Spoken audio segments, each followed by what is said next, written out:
Was it a hard choice to make to come back here and take a reserve role, or was it just a no-brainer for you to come back here? It was a no-brainer. It was a no-brainer. I actually did an interview before this, and I was talking about how when you're in this lifestyle or world for a while, it's a lot of people who will try to tell your story for you. And so, you know, I was actually on vacation with my family, and you see all the stories, people saying, he only go here if he's starting or if he's doing this. I think for me, the gratitude that I have for being able to play as long as I've had, you know, I think the easiest decision in this sitting right here is my family. You know, it's getting a chance to be around them and be around a lot more and get a chance to compete and play for a championship. And I'm sorry, before I answer anything else, I just want to say thank you so much to, first and foremost, the San Antonio Spurs, to the Hope family, to R.C. Buford, to Greg Popovich, the legend himself, to Mitch Johnson, who coached us this past year, and all my teammates. You know, without this past year in San Antonio, if that doesn't happen, I don't have this opportunity to actually come back here and play this year. So thank you so much to the Spurs and their organization. Chris, Tomer Zarla with Clutch Points, welcome back. Just talk to me about what it was like to walk through the doors, watch this arena, see your name up on the Halo board, your jersey out there in the locker. Like, what was all that like for you? Yeah, it's kind of wild, kind of crazy. Still kind of speechless. I'll probably have a lot of words later with my family. You sort of just taking it, the whole experience in right now. This is one of those things I kind of manifested for a long time. Sort of tried to speak it into existence, but you just never know if it's really gonna happen, because I love to hoop. I love to play this game, but I love my family more than any of it. So I have so much gratitude for Steve Ballmer, for L. Frank, T. Lou, Gilly, and everybody in the Clippers organization for you know, bringing me in. Chris, you obviously got your number 3 back, and rightfully so. When you look up at the rafters here and there's no retired jerseys, and you think about what you've meant to this organization, what would that honor mean to you if you were eventually able to have a number 3 up in the rafters? It would mean everything. As the years go by, sometimes you just sort of remember things, you know what I mean? The good times, the bad times, all the different experiences make you who you are. And this fan base from day one, you know, the way they took me and my family in and cheered for us, and aside from the games or whatnot, life. So all my teammates, Blake, DJ, all the guys over the years, that it's been a lot of history here, and hopefully we can create more. Chris, hi, right here. The other day, Lawrence was talking about your relationship with Steve and how you guys have remained cordial over the years since your trade, and how your trade also allowed the Clippers to stay relevant and basically keep competing since then. What has your relationship with Steve Ballmer been like since that time? You know what's crazy is I actually saw that the other day, and I didn't even think about that, that when I left, how everything sort of happened, right? And me not signing as a free agent. I haven't thought about that, you know, like, it's just wild.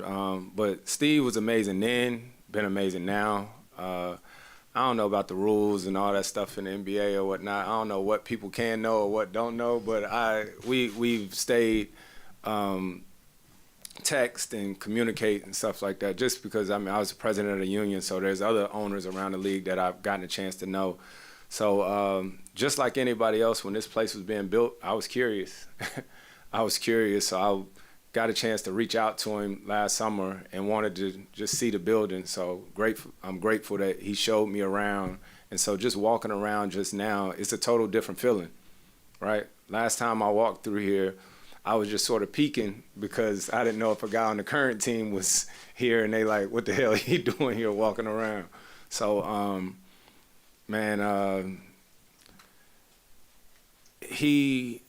I remember when he first got the team, and I remember meeting him and talking to him about his family and his kids, and I asked him how many games he gonna come to, and one of his kids was playing in high school at the time, and he said that if his kid had a game, he wasn't coming to our game, right? And I'll never forget it because I appreciated that, because that showed how much his family meant to him more than all of this.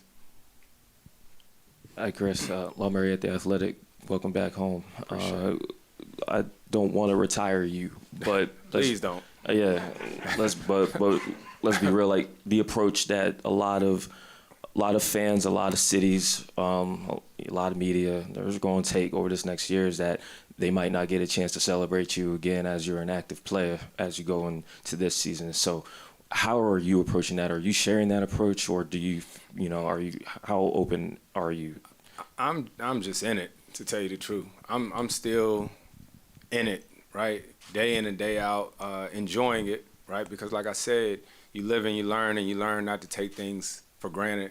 I was home this morning, and tell you the truth, my wife and my kids probably tired of me already, because ever since I got the news, every time we home, I'm just jumping around talking about I'm home.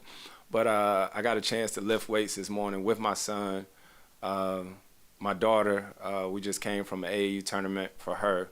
So anybody here that got pets, family, anything like that, sometimes it's just nice to be in your people's space, right? No matter if you talking, matter if you watching TV or anything like that. So it's just been really cool to be around my family and know that the countdown hasn't started for me to leave again. And so I think that's what I'm most happy and thinking about right now. Chris, you beat the Clippers with the Suns to make it to the finals a handful of years ago, and just could you ever comprehend coming back to the team at that point? And then just along those lines, it's a crowded Western Conference, but you guys have a lot of talent. Where do you think your group is in the West, and what's the chance of making another trip to the finals with this group? And you know what's crazy is I think about that game, right, which I'll never forget. Obviously, that was the first time I made it to the NBA Finals. And I think all the emotions that night came from it being my first time going to the finals and doing it here in LA against my extended family. You know, the people that still work for the team or whatnot who have literally watched me grow up, and I looked up and in a box was my family, you know. And if I'm really honest, I wanted to get back and play here by any means necessary, right? I didn't even care what the team looked like. I just want to be home, be here with the Clippers. And to tell you, man, I'm just so excited about the moves that the team has made this offseason, right? And Brad coming to the team, Brook Lopez, all the young guys. I talked to James, I talked to Kawhi, you know, and I'm even more excited about what I think we have a chance to do. Chris, right here on the aisle. I think Lawrence had said last week that one of the things that attracted you was the Clippers have a philosophy that they're not going to tear down. Like every year they're going to try to maximize their chances to win. And a lot's been made about this roster's age, kind of in a younger West. I'm just curious about what you see as this team's path to winning, to being that contender class. Yeah, I haven't got that deep and thought about it yet, to tell you the truth. But I know that there'll be conversations. There's a lot of time for that. And aside from everything else, too, I'm going to tell you, I'm excited to play for T. Lue, right? See, people probably don't remember, T. Lue was my assistant coach when I was here with the Clippers. And we've stayed close over the years or whatnot. And what makes T. Lue different from a lot of coaches, and there's a lot of great coaches in this league, but T. Lue is one of the coaches that I think teams, like you have to prepare for him too. It's weird being on other teams playing against the Clippers because a lot of times you're just scouting like, how do we stop Kawhi? How do we stop this? But, you know, just know a lot of teams respect T. Lue and his ability, so I'm excited to be over there too. Good afternoon and welcome back. So you mentioned that you've had an opportunity to speak with some of your new teammates. I'm just curious as to what those conversations have been like. Nothing crazy. Just with James and Kawhi and Brad, me and Brad actually worked out together in Augusta. We've known each other for a while. And then some of the, I talked to Bogey, Me and Nick texted, but it's the summertime, right? It's just pretty much a check-in, letting guys know that you're excited about this opportunity. And I think because I've played long enough, this is sort of that time where guys get to enjoy their family, enjoy their time off. And when it's time to lock in, we will. Chris, you mentioned you're thrilled to be back by your family, but how are your kids feeling having dad back in their business every minute? Yeah, that's a good question. You have to ask them. Which to tell you the truth, I don't think for 1 second it's going to be easy, right? It's going to be an adjustment for all of us, especially for them, for my wife, for my brother, his family. I'm excited about really being an uncle, right? Because I grew up around all my family, and that stuff is important. And so for them not to just see me on TV or a quick 2-minute phone call on the way to school or whatnot, yeah, they know how I am, so we'll see how that goes. And also, how's it going to feel with you and LeBron repping the 40-something crowd in this town? It's going to be cool. It's going to be cool. Like I said, it's a lot of gratitude or whatnot to still get a chance to play at this age or whatnot. But I've always believed in keep stacking days, right? And that you just have to show up every single day. So that's what I plan on bringing to this team, is that no matter, you never get too high, never get too low. My role on this team is obviously different than it's been the past 20 years being in the NBA, but showing up every day, if I can show some of the guys what it looks like every day to clock in and clock out, I'm excited for it.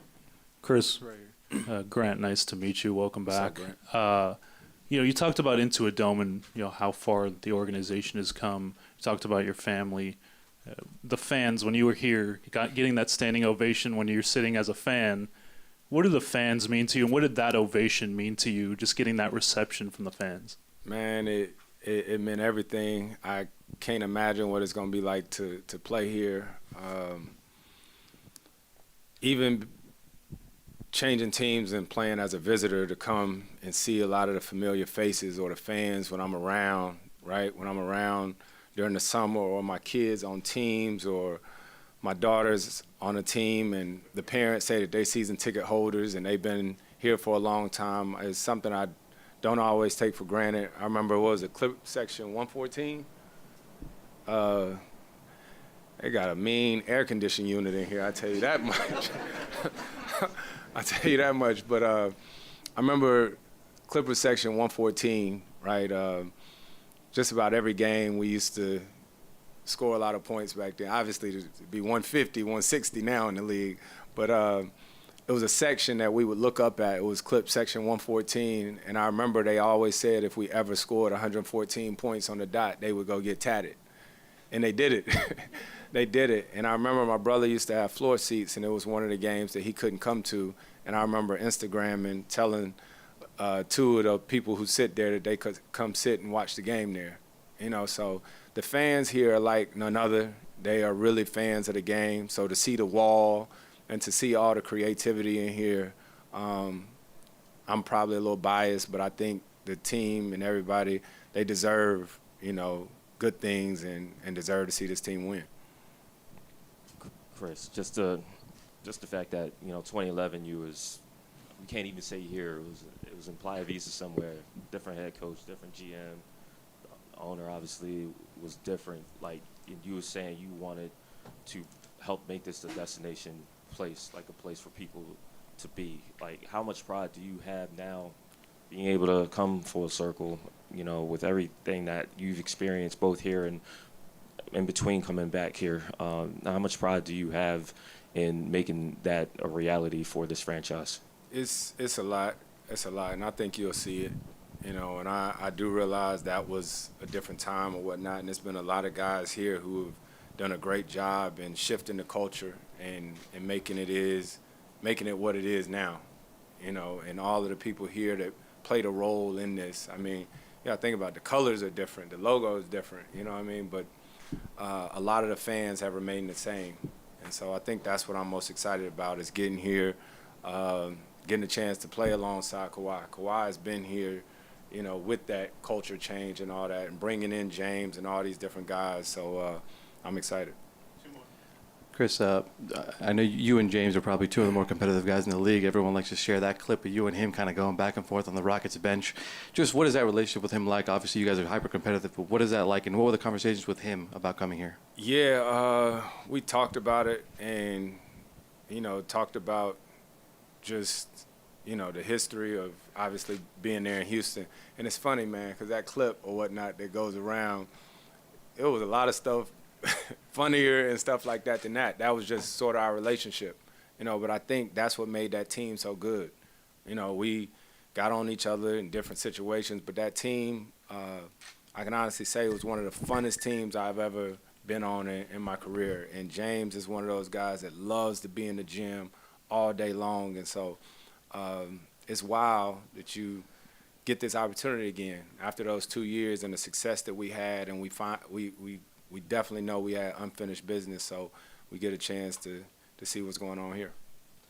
Chris, you've mentioned it feels like coming back home, and you've mentioned this building in particular. When you look back at your time, your first stint with the Clippers, does it seem like this building to you, like you had a large hand in making this a reality? No, I ain't saying all that, because I couldn't put nothing down on this building. I couldn't put in on none of this, none of this.